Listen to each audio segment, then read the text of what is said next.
네, 오늘은 미국 중간선거 오전 우리 시간으로 9시에서 10시 사이에 마감이 됐고요. 당선 윤곽은 정오 무렵에 나올 거라고 합니다. 지금 앞서 보신 대로 상원은 거의 박빙이고 하원은 공화당이 앞선 분위기가 감지게 되고 있습니다. 개표 결과는 저희가 속보로 계속 전해드리고요.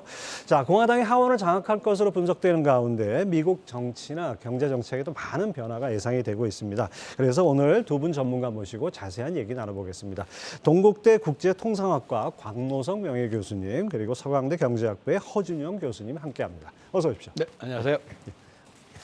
자, 뭐 현재까지 득표 상황, 경합 상황 뭐 이게 참 예측하기가 쉽지 않습니다. 상황 같은 경우에는 어떻게 보고 계신지 먼저 박 교수님 말씀해 주세요. 이번 중간 선거가 하원 의원 전체 435명이죠. 그다음에 이제 상원 35명. 예. 그다음에 이제 36개 주지사 선거. 그래서 상당히 큰 규모의 중간 선거로 그렇죠. 보이는데요. 예. 지금 조금 전에 앵커께서도 말씀을 하셨지만 상원은 박빙이지만 하원은 공화당 쪽으로 넘어간 걸로 이렇게 이제 예측을 하고 있는데 아마 그런 예측이 지금 네바다, 조지아 그래서 결선 투표를 앞두고 있는 몇 개 주 경합주를 제외하면 곧 그 예상대로 확정될 것이 아닌가라는 생각이 듭니다. 허 교수님 어떻게 보고 계십니까? 네, 이전 상원 구성이 100석 중에 이제 50대 50 비등비등했었는데요. 사실 이제 공화당이 한 석을 더 가져가느냐, 그래서 다수당이 되는 상원에서 뭐 이런 이슈들이 있습니다. 보면 지금 저희가 GNP라고 얘기하는 보통 조지아, 네바다, 펜실베니아가 예. 굉장히 지금 이슈고요. 거기다가 하나 더하면 한 애리조나 정도까지가 지금 그런 공화당이 상원을 탈환할 수 있느냐에 아주 중요한 기점에 있는 분수령인 것 같습니다. 네. 뭐 결국 이제 이번 선거 핵심은 뭐 하원은 예상대로 공화당의 승리로 가져갈 것 같은데 이게 민주당이 과연 상원에서 50석을 차지하느냐. 50석을 차지하면 이제 상원 의장이 부통령이니까 네, 민주당이 부통령이니까 뭐 캐스팅 보트를 행사하는데요. 현재까지 상황을 보면 어떻게 볼 수 있을까요? 아까 조금 전에 제가 들었는데요. 소식이 떴는데 조지아에서 민주당 우세가 좀 처진다고 예. 해요. 그렇게 되면은 50대 50을 거의 유지하든지 나머지 이제 두 개 주가 있으니까요. 접전주. 그렇게 되면 이제까지의 정책에 크게 달라진 건 없고 특히 이제 상원이 담당하는 외교 이쪽은 이제 크게 달라질 것은 없을 거라고 보는데 문제는 이제 민주당이 되든 공화당이 되든 정책 자체가 특히 대중국 견제라는 측면에서 보면 이게 파티젠 이슈라고 그래서 초당적인 이슈가 예. 돼버려서 이게 큰 정책이 특히 경제정책 관건돼서 지난번에 얘기했던 인플레 감축법이라든지 반도체법이 겉보기는 안 그렇지만 사실은 중국 배제가 들어가 있거든요. 그렇죠. 예. 세부 내용을 보면 그런 점에서는 크게 달라질 것은 없지 않을까라는 생각이 듭니다. 뭐 허 교수님도 동의하십니까? 네, 저도 동의하고요. 아까 조지아 말씀을 이제 우리 곽 교수님께서 말씀 주셨는데 이제 그 조지아주에 지금 공화당 후보가 허셜 워커라는 전에 예. 그 댈러스 카우보이스 명문 구단이죠. 예. 네, 러닝백 출신인데요. 그 이분들도 재밌는 게 트럼프 퀴즈입니다. 그래서 결국 이제 트럼프가 15일 날 재선 도전을 선언할 것으로 저희가 생각을 하고 있는데 예상이 되고 있는데 아무래도 이제 트럼프의 앞으로 향후 횡보에 얼마나 탄력을 받느냐 이런 것도 또 조지아 선거의 영향과 관련이 있을 것 같습니다. 네. 예, 조 교수님 말씀해 주신 대로 사실 이 GMP라고 하는 조지아, 네바다, 펜실바니아가 관건이라고 할 수 있습니다. 그런 측면에서 뭐 어느 정도 이제 윤곽이 드러나면 알 수 있겠지만 문제는 조지아주 같아요. 여기는 지지율 그 당선자가 50%를 넘지 못하면은 결선 투표를 하게 되죠. 주 자체가 예. 상원 선거에서 결선 투표 제도가 도입되어 있는 그런 결선 주가 투표가 조지. 12월 6일로 12월 6일입니다. 예, 네. 거의 한 달 뒤인데 그러면 지금이 이제 11월 8일 현재로 11월 8일 날 선거 마치고 예. 이제 11월 9일일 거란 말이죠. 그렇게 되면은 거의 한 달이 지나야 한 달 지날 때까지 4주가 알 수가 지나야지 없는 거죠. 모르는 거죠. 네, 그렇게 됩니다. 네. 예. 이런 경우가 있었습니까? 과거에도 그 조지아 같은 경우에? 조지아에서는 제가 정확히 보지는 않았었는데 그 결선 투표 같은 경우는 꽤 있었던 걸로 알고 있습니다. 네. 뭐 어떻게 보면 뭐 저기 미국은 주별로 법이 다르다 네네네네. 보니까 뭐 이런 독특한 법을 가진 데들도 있죠. 자, 그 다음에 우리가 또 지켜봐야 될 게 앞서 잠깐 말씀해 주신 대로 과연 경제 정책이 바뀔 것이냐 뭐 이런 거를 생각할 수 있는데 만약에 역대 중간 선거에서 이 집권당이 패배한 경우에 그것이 경제 정책하고 맞물려 가지고 좀 변화 같은 것이 일어나는 경우 있습니까? 제일 중요한 게요. 하원을 만약에 뺏기게 되잖아요. 그렇다면 집권당이 갖고 있는 예산안 심의권 자체가 빼앗겨져요. 아, 그게 가장- 하원에 그렇죠. 있죠. 그러니까 이제 이번에 추진하고 있는 소위 말해서 IRA나 반도체 지원법 이런 것들이 엄청난 재원 소모거든요. 그렇죠. 물론 이제 BBB라고 빌드백 베터 법안이 2조 달러 더 나은 재건법. 3분의 1로 축소된 예. 7천만 몇백억 달러일 거예요 아마. 그런데 예산 심의권이라는 게 뭐냐면 이게 재정 지출을 허가할 수 있는 그런 문제라 실제로 그만큼 지출을 하게 할 것이냐라는 문제가 생겨서 정책 추진에 큰 타격을 입게 되죠. 특히 바이든 정부에 들어와서 이제 그 법인세 부과 인상 법안이 있는데 이게 트럼프가 공약을 해서 지금 법인세 인상하면 지금 인플레도 있고 기업들이 저렇게 안 좋은데 지금 죽이려고 그러는 거 더 죽이려고 그러는 거 아니냐라고 막 공약을 하고 있는 상황 속에서 만약에 예산 심의권 자체를 뺏기면 재정 지출, 특히 IRA나 반도체 지원법에 대한 지출은 확 줄어들 가능성이 크죠. 예, 그렇죠. 네. 뭐 역대 중간 선거를 보면 사실 경제가 좀 안 좋은 상황에서 일종의 중간 평가 성격을 갖지 않습니까? 그러니까 집권당이 상대적으로 좀 인기가 없을 텐데 과거 사례들은 어땠습니까? 네, 역대 중간 선거는 지금 앵커님 말씀하신 대로 집권당에 대한 어떤 평가, 그리고 심판의 선거의 역할을 하는 것 같았습니다. 네. 그래서 주로 그 중간 선거가 끝나면 1950년대 이후를 보니까 평균적으로 상원이 한 3석 정도 줄고 그 집권당이 예. 그리고 하원이 한 24석 정도가 주는 그런 굉장히 큰 집권당 쪽의 어떤 의석 상실의 결과들이 나타났는데요. 재미있는 것이 사실은 여기에 예외가 한 3번 정도 있었다는 예. 겁니다. 첫 번째 예외가 이제 루즈벨트 대통령 때 대공황 때였고요. 그때는 뭐 다 같이 합심해서 대공황을 이겨내는 게 중요했으니까 그렇죠. 집권당에 힘을 몰아주는 이런 일이 있었던 것 같고요. 두 번째가 1998년 클린턴 행정부 때가 그랬습니다. 그때도 중간선거를 이겼는데요. 그게 이제 왜 그랬냐 생각해 보면 경제가 굉장히 좋았죠. 저희가 보통 닷컴 호황이라고 부르는 시기였었죠. 그리고 마지막으로 있었던 그 예가 2001년 9.11 테러 직후에 조지 부시 대통령 때였습니다. 예. 그때도 사실은 미국이 합심해서 이 어떤 재난을 이겨내자라는 것이었으니까요. 이 3번을 제외하고는 대부분 집권당 쪽에 좀 불리한 결과들이 나왔던 선거였던 것 같습니다. 중간 선거는요. 예, 지금 허 교수님 말씀해 주신 대로 아주 중대한 어떤 그 위기 상황이거나 뭐 아니면 경제가 아주 좋거나 경우가 아니면은 집권당이 대체로 패배하는 그런 상황인 것 같습니다. 자, 앞서 그 우리 곽 교수님 말씀해 주신 대로 현재 상황에서 뭐 미국에서 공화당이 이기나 민주당이 이기나 뭐 이게 크게 달라질 건 없지 않냐. 이게 우리 밖에서 보는 시각인데 미국 유권자들은 그렇지 않은 것 같아요. 특히 이제 그 바이든 행정부가 상당히 인기 없는 정권 이렇게 가고 있지 않습니까? 한때 뭐 20%대를 예. 막 내려가고 그래서 누가 더 한국하고 저 미국이 누가 더 지지율이 떨어지냐 막 예. 비교도 하고 뭐 이런 얘기가 있었습니다만 미국 국민들이 현재 가장 소위 말해서 우려를 포하고 있는 게 인플레이션이죠. 40년 만에 최고치라고 하니까 이번 11월에도 아마 7%대는 가지 않을까. 그리고 내일 발표되는 발표할 그 10월 소비자 물가. 네, 10월이죠. 예. 그러니까 이제 7%대로 간다고 하더라도 크게 떨어진 게 아니거든요. 그다음에 이제 문제가 이 인플레 잡기 위해서 주로 페드가 하는 고금리 정책이죠. 페더럴 펀드 레이트라고 그러는 정책 금리 자체를 서서히 올려가지고 자본 조달 금리 자체를 높이는 그런 방법인데 이것이 가장 큰 우려고 특히 서민들의 입장에서 보면 이것의 해소가 무엇보다도 정책적인 이슈가 될 큰 우려인 것 같습니다.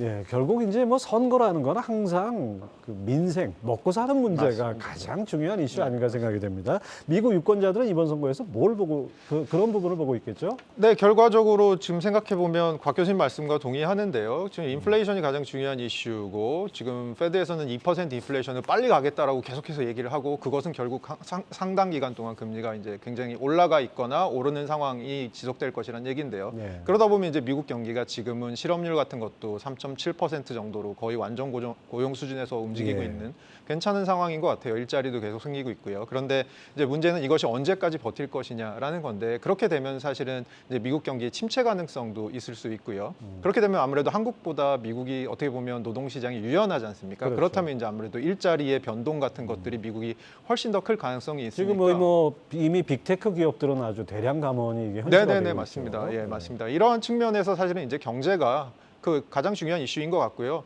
유권자들을 대상으로 최근 서베이를 한 걸 미국을 보니까 한 가지만 가장 중요한 이슈를 이번 선거에 있어서 뽑아봐라라고 얘기했더니 경제와 인플레이션이라는 키워드를 뽑은 유권자가 전체의 44% 정도였다고 합니다. 굉장히 다른 어떤 사회적인 정치적인 이슈보다 중요한 것 같고요. 네, 그런 상황인 것 같습니다. 네, 그렇습니다. 뭐 인플레이션, 특히 에너지 가격이라든지 뭐 여러 가지 서비스 가격이 올라가는 것이 유권자들한테는 상당히 바이든 행정부의 인기를 떨어뜨리는 그런 요인이 아닌가 생각이 되는데요.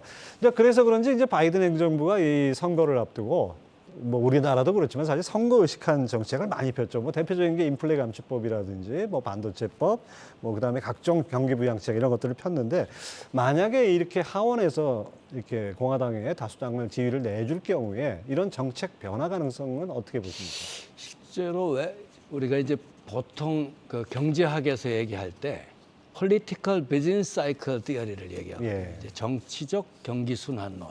그래서 이제 선거가 다가오면 자기 선거에서 집권당이 당선되기 위해서 돈을 풀거나 네. 아니면 지원금을 많이 만들거나 하는 일명 그렇게 해서 이제 경기를 부양시키는 형태. 아까 얘기해서 클린턴 행정부 때 닷컴 버블로 그건 주어진 거지만 예. 그렇게 해서 이제 자기들 집권을 유지하려는 그런 정책들을 많이들 하는데요. 이번의 경우에는 이미 이제 IRA는 공표 즉시, 그러니까 인플레 감축 공표 즉시 8월 17일인가 언제부터 발효가 이미 돼버렸고 그렇죠. 네. 나머지 법률도 이미 발효돼서 시행 중이기 때문에 새로 뭐 이렇게 공화당에 들어왔다고 해서 이걸 뒤집는다는 것은 미국 대통령에는 이제 법안 비토권이 있잖아요. 예. 그러니까 그거를 뭐 다시 바뀔 것 같지는 않고요. 정책 추진 방안에서 만약에 공화당이 하원을 장악하게 됐을 때 아까 예산안 시민코에서 이게 연차적으로 합쳐서 이게 7천 몇백억 달러지 연차적으로 이렇게 지출하게 돼 있거든요. 그렇죠. 예. 그럴 때 앞으로는 그러니까 정부 지출을 그렇게 마음 놓고 하지는 어려울 것 같다. 그런 측면에서 조금 변화가 있을 거라고 생각이 됩니다. 예. 이번에 자, 보니까 예. 한 가지 더요. 이번에 이제 공화당 우세가 하원에서 점쳐지면서 미국의 3대 주요 지수, 예. 다우존스 우량 기업들, 그다음에 S&P 500 대규모 기업들, 그다음에 나스닥 요 세 개가 모두 올라갔어요. 그렇죠. 어제 예. 최근 이렇게 보니까 팍팍 뛰더라고요. 예. 1% 이상. 그거 보면 아무래도 바이든 정부가 추진하려고 그러는 어떤 법인세 인상 법안, 그다음에 이제 예산의 지출에 따른 어떤 국가 부채 이런 거에 대한 염려, 결국 인플레거든요. 이 돈 푸는 거는 그런 측면이 작용된 것이 아니냐 하는 생각이 듭니다. 네, 인플레가 가장 중요한 이슈로 유권자들이 생각하는데 그 인플레 잡는 데는 오히려 좀 약간 서툰 거 아니냐 뭐 이런 지적도 있는 것 같습니다. 자, 홍 교수님 보시기에는 공화당에 공약수가 있을 거고 서로 완전히 반대되는 그 양당이 이게 있을 텐데요. 공화당이 다수당이 됐을 때 어떤 부분은 그대로 가고 어떤 부분은 갈라집니까? 그 어떻게 보십니까? 제 생각에는 반도체법, 저희가 보통 치포라고 불리는 법은 이미 아까 우리 곽 교수님 말씀대로 초당적인 어떤 분위기가 형성돼 예. 있는 것 같습니다. 이거 결국은 글로벌 공급망에서 미국이 중심이 되고자 하고 그리고 중국을 좀 배제하고자 하고 이런 것들에 대해서는 양당이 동의하는 것 같습니다. 그런 면에서는 뭐 치포 정책 같은 경우, 치포 법안 같은 경우는 뭐 이렇게 뒤집힐 가능성은 저는 크지 않다고 보고요. 어느 당이 되더라도요. 예. 그리고 사실 인플레이션 감축법이 조금 양당의 이견이 있는 부분인 것 같습니다. 인플레이션 감축법을 이제 민주당 내에서 사실 좀 반대하는 예. 의견들이 있지만 공화당에서는 이걸 굉장히 심하게 반대를 하고 있거든요. 뭐 일정 부분은 이제 그러니까 증세 부분하고도 관련이 있는 것 같고요. 그런 측면에서 이제 인플레이션 감축법과 연관된 경기 부양책 같은 경우가 조금 두 당의 차이가 좀 나는 것 같습니다. 그래서 민주당 같은 경우는 증세를 통해서 법인세 인상이나 증세를 통해서 재원을 마련하고 그 중에 일부분을 이제 환경산업 같은 것을 육성하는 것으로 쓰는 것으로 경기 부양을 하는 동시에 인플레이션을 이제 지출보다 이제 증세, 그러니까 세금을 더 많이 거둠으로써 정부가 조금 긴축 재정을 함으로써 인플레이션을 좀 잡을 수 있다라는 이제 얘기들을 하는 게 민주당 쪽 얘기인 것 같고요. 공화당은 사실은 제가 아까 말씀드렸지만 좀 역설적인 게 공화당에 대해서 사실 사람들이 이제 경제 정책을 더 잘할 것이라고 기대는 많이 하고 있는 것 같습니다. 서베이 결과들을 봐도 예. 그렇고요. 근데 사실 공화당에서 지금 딱히 내놓고 있는 정책이 눈에 보이는 것들은 제가 보기에는 없는 것 같습니다. 공화당은 지금 우리 박 교수님 말씀하신 대로 지출 쪽에서 조금 구조조정을 해야 되지 않냐라는 얘기들을 계속 하는 것 같고요. 이것은 미국의 부채 한도랑도 관련이 있습니다. 예. 그러니까 미국의 부채 한도가 지금 거의 맥스까지 와 있거든요. 한도 근처까지 와 있거든요. 그래서 아마 내년에 지출 관련된 협의들을 양당이 해야 될 텐데 이런 부분들에 있어서 공화당의 입김이 세진다면 아무래도 지금처럼 민주당이 원하는 대로 지출을 늘리는 것들 이런 것들에 대해서는 조금 브레이크가 걸리지 않을까라는 생각이 저는 들고 예. 있습니다. 네. 자, 바이든 정부가 뭐 전통적인 민주당 정책이 아니라 냉전 때처럼 이제 자국 우선 산업 정책을 쓰다 보니까 민주당 내부에서도 반대가 많았다고 합니다. 그동안 또 야심차게 내놨던 법안이나 뭐 정책들이 뭐 규모가 줄어든다든지 여러 가지 변수가 있었는데요. 이런 비판에 대해서는 어떻게 보십니까? 일단은 내부적인 반대가 있어가지고 원래 빌드백 베터 법안 이게 뭐 한국말로 더 나은 재건법이라고. 미국 재건법이라고 누가 법안 이름을 왜 그렇게 졌는지 모르겠어요. 하여튼 BBB예요. 네. 난 BB 크림인 줄 알았어. 하여튼 BBB 법안에 애초 2조 달러 규모였었거든요. 이게 상당히 큰 규모였다가 이게 공화당 민주당 내부 상원의 반대로 인해서 7천만억 달러로 3분의 1로 줄었잖아요. 네. 이런 것처럼 실제로 지금 민주당이 원래 지지 기반이 노동자 계층하고 유색인종 계통이거든요. 반면에 이제 공화당은 감세, 그다음에 자유시장법 뭐 이랬었는데 이게 트럼프 시대에 들어오면서 양당의 정책이 좋게 말하면 수렴이지만 양당이 소위 말해서 좀 객관적으로 얘기하면 이 차별성이 없어진 정당이 돼버렸어요. 이게 예. 중국이라는 어떤 공동의 적인으로 생각해서 그런지. 그래서 이제 이번에 이런 법안이 아까 이제 우리 허 교수님 얘기했지만 반도체 지원법은 이게 초당적인 이슈예요. 그러나 IRA법은 이게 이제 증세가 들어가고 뭐 이렇게 지출 축소 뭐 이런 것들이 엉켜 있기 때문에 만약에 공화당이 다수당이 됐을 경우에 이런 법안은 조금만 어떤 시행 자체로 법안은 이미 시행됐으니까 예. 시행령 자체의 수정이라도 있지 않을까 하는 생각이에요. 예. 허 교수님 어떻게 생각하세요? 지금 생각해보니까 민주당 내부에서 반대를 하는 의원들 가운데 뭐 상원 의원들 가운데 가장 유명한 두 명이 이제 웨스트 버지니아의 조 맨친이라는 의원, 꽤 유명한 분이 계시고요. 또 그 키어스턴 시메나라고 하시는 그 애리조나주 의원이 계신데 이 두 분은 사실 이제 아까 말씀하신 대로 3.5조 달러짜리 빌드백 베터 법안이 나왔던 이걸 엄청나게 반대를 내부에서 했었고 그리고 이것이 결국 7,300억 달러 정도로 이제 감축이 되는 그래서 IRA라는 이름으로 다시 포장 패키징이 다시 되는 것에 대해 큰 역할을 하신 분들인데요. 이 중에 뭐 조 맨친 의원 같은 경우는 사실 그분의 특징이 있습니다. 뭐냐면 웨스트 버지니아 주가 미국 내에서도 어떤 그 광산과 같은 그런 자원들과 굉장히 관련이 높은 데인데 아무래도 인플레이션 감축법, 친환경 이런 쪽으로 가다 보면 아무래도 자기 지역구의 산업들이 아무래도 많이 영향을 받을 안 좋은 영향을 받을 수 있기 때문에 이런 걸 했던 것 같습니다. 그래서 이 과정에서 이제 야심차게 기획했던 BBB 법안 같은 것들이 이제 많이 축소가 되고 사실 좀 저희가 이제 시쳇말로 모양이 좀 빠지는 상황이 됐죠. 네. 그렇습니다. 뭐 인플레 감축법이라고 인플레를 뭐 법을 만들어서 감축한다는 것도 사실 좀 넌센스 같고 더 나은 재건법이라는 것도 좀 말장난 같은 느낌이 드는데 어쨌든 간에 미국에서도 그런 일이 벌어지고 있습니다. 자, 어쨌든 간에 지금 하원은 공화당의 승리 가능성이 점쳐지는데 이렇게 마무리되면 미국 우선주의가 조금은 좀 수그러들지 않을까 이런 기대도 있지만은 뭐 별로 달라질 건 없지 않을까요? 저는 이번에 공화당이 하원을 장악한다고 가정을 하더라도 미국의 정책이 그렇게 달라질 것 같지는 않습니다. 아까도 제가 이제 잠깐 언급을 해드렸습니다만 트럼프 행정부 이후에 양당의 정책이 거의 뭐 좋게 말하면 수렴이지만 거의 차별성이 없는 그런 상황인 것 같고요. 특히 어떻게 보면 인기 영합적인 요소들이 계속 들어가고 있는 점점 그런 더 측면에서 커지는 것 같아요. 정부가 커지고 뭐 정부의 역할이 커지는 건 그 위기가 있었을 때 공공재로서의 정부 역할은 뭐 항상 요구가 되는 거니까 무슨 금융위기나 무슨 이 위기가 있을 때는 정부의 역할이 요구되는 건 사실인데 그게 트럼프 행정부 들어와서는 그런 어떤 위기에 대한 대처라기보다는 대중국을 스케이프고트, 희생양으로 삼아가지고 국민들을 결집하는 어떤 이런 방법으로 했기 때문에 조금 다른 양상으로 전개가 되지는 않을 것인가 하는 생각이 듭니다. 예. 그러나 두 당이 누가 집권했다고 해서 뭐 바뀌어지고 크게 그런 건 없을 것 같습니다. 뭐 앞서 말씀하신 대로 이게 초당적이라고 어떤 컨센서스가 이루어진 부분에 대해서는 변화가 없을 것 같아요. 그런 점에서 뭐 여러 가지 공화당이 뭐 다수당이 됐다 해도 지금 박 교수님 말씀하신 것처럼 그런 부분은 뭐 동의할 수 있는 거죠? 네, 약간의 디테일의 차이들은 있는 것 같습니다. 예를 들어서 민주당 같은 경우는 자국 우선주의가 어떤 식으로 조금 더 엄격하게 적용되냐면 메이드 인 아메리카를 굉장히 엄격하게 적용을 합니다. 네. 사실 IRA의 중요한 특징 중에 하나이기도 하죠. 그래서 하지만 공화당 같은 경우는 여기서 약간 디테일이 다른 부분은 지금 비용이 굉장히 올라가고 생산 비용이 네. 올라가는 상황이지 않습니까?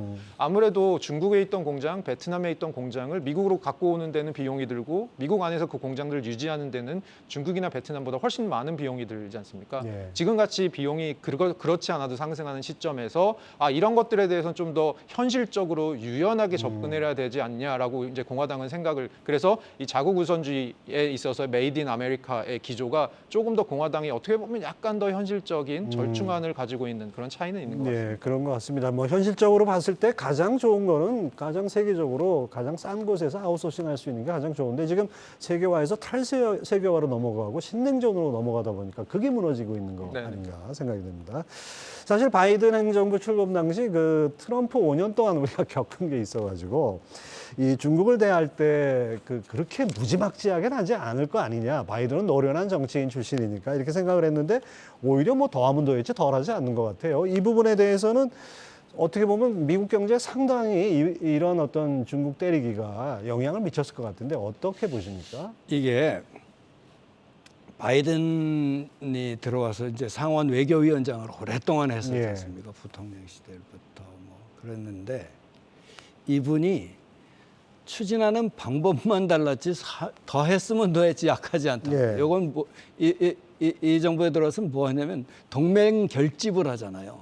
그러니까 미국을 중심으로 해서 유럽 처음에 이제 우크라이나에서 더욱더 결집력이 높아졌고 그 다음에 이제 일본, 한국으로 들어와서 이렇게 그 이제 시진핑의 어떤 1대1로에 대응하는 형태의 동맹 형성으로 양쪽을 갈라놨기 때문에 예. 경제적인 타격은 크죠, 사실. 경제학에서 가장 중요시 여기는 게 이제 자원의 효율적 배분이잖아요. 예, 예. 자원의 효율적 배분은 시장 자체의 어떤 자율적인 운행에 따라서 뭐 독점이나 이런 거 없앰에 따라서 오는 그것도 중요하지만 대외적인 차원에서의 자원 배분도 굉장히 중요하거든요. 그런 측면에서 이제 트럼프 시절의 공화당 시절과 지금 민주당 시절에는 차이가 있죠. 하나는 아예 중국을 차단을 해가지고 아예 경제를 모아서 중국으로부터의 수입도 금지시키고 중국의 어떤 반도체 굴기도 없애버리고 하는 측면에서 소위 말해서 세계적인 차원에서의 자원 배분에 큰 저해를 가져오는. 예. 그래서 그 측면이 인플레에 큰 역할을 했다고 볼 수도 있거든요. 이제 그런 측면에서 보면 지금의 정책이 앞으로 정권이 바뀌거나 공화당으로 넘어갔을 때 계속 유지될 수 있을 것이냐? 글쎄, 저는 그렇게 보지 않습니다. 지금 박 교수님 지적해 주신 대로 어떻게 보면 상당히 좀 미국 정책에 현실적인 조정이 좀 필요하다는 이런 생각이 듭니다. 이거 중국을 견제하는 것도 그렇고 여러 가지 지금 공급망도 그렇고 이 부분은 어떻게 설명해요? 사실 저는 밀실안에 유증기가 차 있었던 것에 트럼프가 불을 붙인 게 아닌가라는 생각이 저는 들고요. 그러니까 예를 들어서 트럼프라는 사람이 나타나서 갑자기 아무런 생각이 없던 사람들한테 너네들 이런 생각을 해야 돼라고 뭔가 프로파간다를 한 것도 있지만 그 이전에 어떤 사회적인 변화, 정치 경제적인 예. 변화들이 좀 있지 않을까라는 생각이 드는데 저는 단기적인 것과 약간 중장기적인 게 같이 있지 않나라고 생각이 드는 게 우선 이제 최근 들어서 나타난 단기적인 것은 잘 아시다시피 뭐 코로나로 인해서 글로벌 공급망이 교란된다거나 예. 러시아 우크라이나 사태 등으로 인해서 지금 독일에 가스가 안 들어간다거나 뭐 이런 일들이 벌어지지 않습니까? 예. 이런 것들에 대비하기 위해서 뭔가 예전에는 가장 낮은 비용으로 생산할 수 있는 곳으로 가는 곳이 일종의 어떻게 보면 오프쇼어링이라고 저희가 부르는 그렇죠. 세계화라고 하는 트렌드였다고 한다면 이제는 조금 덜 효율적이더라도 가치를 공유하는 파트너들과 같은 동맹체를 구축해서 가겠다라고 하는 아까 말씀 앵커님이 주신 대로 예. 블록화 경제. 저희가 요즘 들어서 이제 옐런 장관이 한 얘기로 프렌드 쇼어링이라고 하는 예. 부분들이 최근에 이슈가 되고 있죠. 근데 이제 이런 프렌드 쇼어링에 대해서 또 장기적으로 보면 중장기적으로는 어떤 배경들이 있을까? 유증기가 또 어떤 중장기적인 유증기가 있었을까 예. 생각해 보면 한 90년대부터 있었던 세계화를 보면 한동안은 미국도 중국이 생산 기지가 됨으로써 좋았던 부분이 그렇죠. 분명히 골디락스가 굉장히 그래서 온거 아닙니까? 이득을 보는 부분이 네. 있었던 것 같습니다. 근데 이걸 주판화를 계속해서 튕겨보다 보니까 그것이 누적되다 보니까 중국이 기술이 발전하고 뭐 중국의 의존도가 높아지고 이러다 보니까 아 이거 어느 순간부터 중국이 더 이상 잘 되는 게 우리한테 이게 그다지 좋은 게 아닐 것 같은데라는 네. 현실적인 생각을 하게 된 것 같습니다. 뭐 그것이 사실은 이제 미국의 러스트 벨트의 산업들이 망가지고 뭐 이런 것들 여러 가지로 이제 나타나게 되는 관련성을 갖고 있는 것 같고요. 그런 과정에서 이제 프렌드 쇼어링이라는 단어들 그리고 트럼프 때부터 시작된 자국 우선주의 같은 네. 것들이 최근 들어서 계속 강화되는 추세인 것 같고요. 지금 말씀 나오신 대로 뭐 결국은 어느 당이 되더라도 이 큰 기조 자체는 큰 터닝 포인트가 되지는 않지 않을까라는 생각이 좀 듭니다. 그렇죠. 2000년대 초하고 지금 상황은 완전히 미중 간의 관계가 달라지지 않았나 이렇게 생각이 됩니다. 자, 어쨌든 간에 이 정치와 경제는 밀접하게 맞물려 돌아가는 게 사실 현실입니다. 그런 측면에서 미국 중간선거 결과가 미국 연준의 그 급격한 금리 인상에 어떤 영향을 미칠까 이 부분도 궁금한데요. 어떻게 보십니까? 금리 인상이 소위 말해서 공화당이 하원을 장악했다고 그래서 네. 크게 달라질 거 없다는 게 이제 지금 중론이거든요. 근데 제 생각도 마찬가지인데요. 과연 공화당이 하원을 장악했다고 해서 물가 문제가 해결될 것이냐? 저는 그렇게 생각하지 않아요. 물가라는 게 지금 세 가지가 겹쳐서 그렇거든요. 하나는 코로나19에 따른 공급망 샤크, 충격. 예. 그다음에 두 번째가 이제 우크라이나 전쟁에 따른 에그 인플레이션이라고 하는 예. 에너지와 농산물 가격의 상승. 요 두 가지가 그렇고 세 번째로 이제 국내를 보면 소위 말해서 중국의 배제를 통한 어떤 국내끼리 소위 말해서 비싼 동네에서 자금 조달, 물건 조달해서 오는 그렇죠. 요 세 가지 예. 측면인데 과연 이것이 우선 첫 가지 하나씩 따져보자고요. 에너지 가격을 해결할 수 있는지는 좀 애매하단 말이에요. 지난번에 보기 싫은 이란하고도 접근하고 예. 사우디한테도 좀 비빌려고 그랬더니 사우디 거절하고 그렇죠. 이란도 핵 포기하려면 마찬가지 협정 포기하는 거 우리 그냥 나갈래 하고 이렇게 해서 에너지 문제 해결 실패했죠. 두 번째가 이제 에그 인플레이션인데 그걸 우크라이나 전쟁이 소위 말해서 유럽의 곡창이라고 하는 우크라이나가 전쟁이 언제 끝날 것이냐. 근데 이제 농산물은 심는 시기와 이 소위 말해서 자본의 투자 회전율이 굉장히 늦단 말이죠. 한 철이 지나야 되기 때문에. 예. 그럴 때 언제까지 이가 에그리컬처럴 인플레이션이 해결될 것이냐는 두 번째 문제도 굉장히 회의적이고요.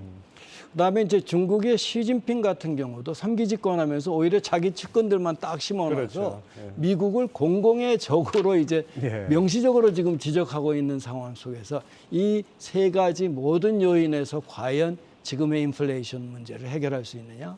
공화당이 당선됐다고 해서 그런 것 같지는 않습니다. 예. 허 교수님 아까 말씀 잠깐 주셨었는데요. 그 공화당이 상대적으로 이제 좀 재정은 긴축 쪽에 가깝지 않습니까? 그런 측면에서는 뭐 인플레를 잡는 데는 조금 그 민주당보다는 조금 효과적이지 않겠느냐. 뭐 이런 기대가 월가에서 나온다는 얘기 있었는데 이 어떻게 연준 금융정책하고 연결지어서 봤을 때는 어떻게 보십니까? 네, 최근의 상황을 보면 저희가 70년대 이제 80년대 초반에 폴 볼커 네. 의장 얘기를 많이 하면서 70년대 인플레이션을 그때 잡았던 에피소드들과 비교를 하는데요. 그때와 지금이 되게 달라진 부분이 이제 결국은 부채 부분인 것 같습니다. 그때에 비해서 부채가 되게 많이 쌓여 있는 상황이고요. 그리고 최근 들어서 저희가 사실은 저희 지금 보고 있는 인플레이션이 막 올라갔던 시기 바로 이전에 뭐가 있었냐면 코로나가 있었고요. 예. 코로나에 대해서 이제 미국 정부가 뭘 했는지를 생각해 보면 뭐 전 세계 정부에서 많이 했습니다만 미국 정부에서 뭘 했는지 생각해 보면 이제 재난 지원금 같은 것을 굉장히 광범위하게 이제 많이 이제 했던 것이죠. 사실은 2020년과 2021년에 미국의 그 재정 적자 규모를 보면 그 전 시기에 비해서 한 3배 정도 된다고 합니다. 10% 정도 된다고 합니다. 그래서 사실은 아직도 시중에는 좀 돈이 많이 풀려 있는 것처럼 보이고요. 최근에 금리 인상은 이제 저한테는 어떤 것처럼 보이냐면 총량은 아직 줄지 않는데 가격만 올리고 금리가 네. 일종의 조달 비용 가격이지 않습니까? 가격만 올리고 있는 상황이 아닌가라는 생각이 좀 들더라고요. 그런 의미에서 지금 앵커께서 말씀하신 총량을 줄이는 방향으로 가는 아주 중요한 플레이어 중에 하나인 정부가 그런 역할을 한다. 뭐 그런 것에 대해서는 지금 시장에서는 좀 긍정적으로 평가하는 부분이 있을 것 같고요. 그렇게 됐을 때 인플레이션을 조금이라도 누그러뜨리는 데 영향을 줄 수 있다면 금리가 이제 아무래도 페드가 그렇게 지금 이 어나운스 말하는 것처럼 금리가 막 계속해서 지속적으로 오랫동안 올라야 될 것 같지 않고요. 그렇게 되면 아무래도 이제 금융시장이나 실물 부분이나 이런 부분에 대해서 부담이 좀 줄어들 수 있겠죠. 예, 곽 교수님은 인플레이션의 아주 구조적인 측면을 짚어주셨고, 허 교수님은 지금 바로 그런 점, 그 통화량의 총량 자체는 별로 줄지 않았다는 그런 점을 또 지적을 해주셨습니다. 자, 여기까지 지금 일단 미국의 중간선거와 그 경제 영향을 살펴봤고요. 잠시 후에 우리 경제에 미칠 영향 살펴보겠습니다.